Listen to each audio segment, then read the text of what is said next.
आज मी बनवणार आहे मिसळ पाव। त्यासाठी मी मटकी घेतलेली आहे ही। त्यासाठी आता आपण मसाला भाजून घेऊया।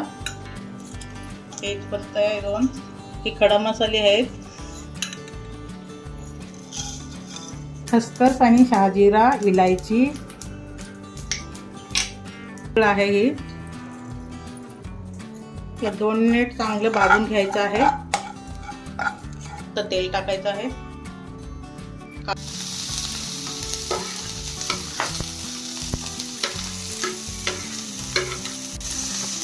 ब्राऊन कलर येईपर्यंत ह्याला भाजून घ्यायचा आहे।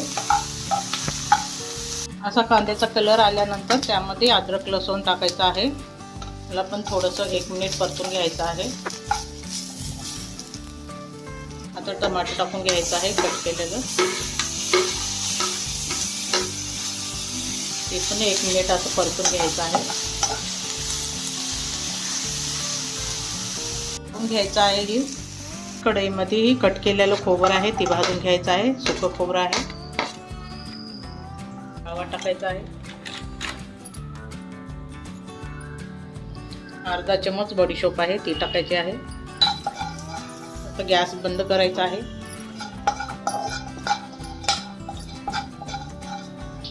मिक्सरला सर्वच हे वाटण करून घ्यायचं आहे। असं पूर्ण पेस्ट करून घेतलेलं आहे सगळं मिक्स करून। थोडीशी शिजवून घेणार आहे। त्यामध्ये थोडंसं तेल टाकायचं आहे, थोडासा जिरा आणि मोहरी टाकायची आहे।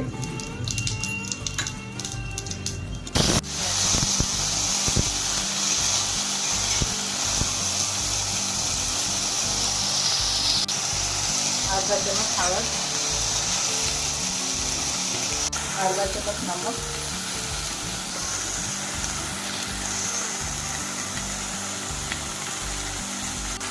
त्यात पाणी टाकायचं आहे थोडंसं। नीट आता शिजवून घ्यायचं आहे। जास्त शिजवायचं नाही, थोडंसं शिजवायचं आहे। शिजून झालेली आहे आता आपली। आता आपण मिसळ बनवायला सुरू करूया। कढई ठेवलेली आहे, त्यामध्ये तेल टाकूया।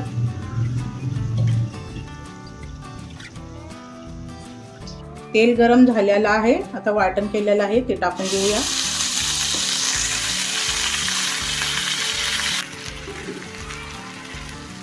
टाकून घेऊया। गरम मसाला आहे ते टाकून घेऊया। हिंग आणि कांदा मसाला आहे ते टाकून घेऊया।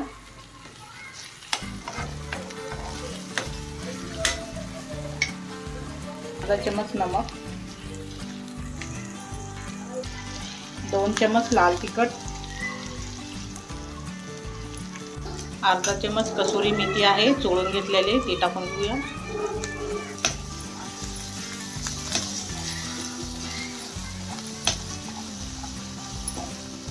आता ही मसाला व्यवस्थित आपल्याला परतून घ्यायचा आहे। 8 मिनिट झालेले आहेत, त्यामध्ये आता ही शिजवलेली मटकी टाकून घ्यायचं आहे।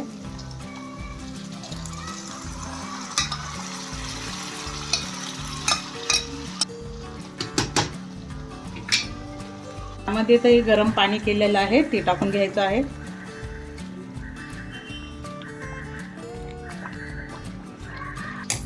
आता उकळी येईपर्यंत त्याला शिजवून घ्यायचं आहे।